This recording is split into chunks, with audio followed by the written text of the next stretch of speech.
At the Alabama Statehouse, there's already talk of new gun legislation, including a new so-called red flag proposal, which would prevent someone at high risk of harming themselves or the community from having a firearm. Meanwhile, state lawmakers paused today to remember the victims of Saturday's shooting. Political reporter Aaron Davis has the latest. Aaron?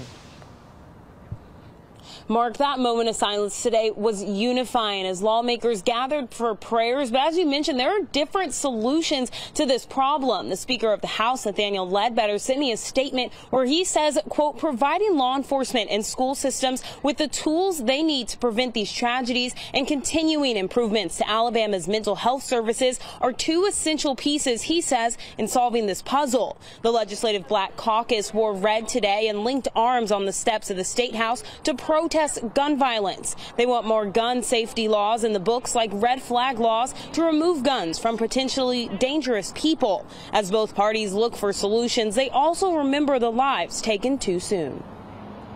Shankivia Nicole Smith, a senior at Dadeville High School, who would have attended the University of Alabama this fall.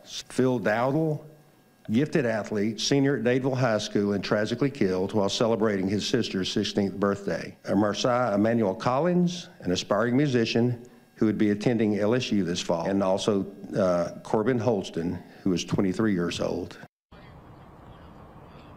Now, that red flag law that they've been talking about isn't on the calendar for this week, but there is at least one bill related to firearms on this week's calendar. That bill would require someone to tell law enforcement, if asked, if they have a concealed weapon. In Mark and Val, currently, people do not have to do that.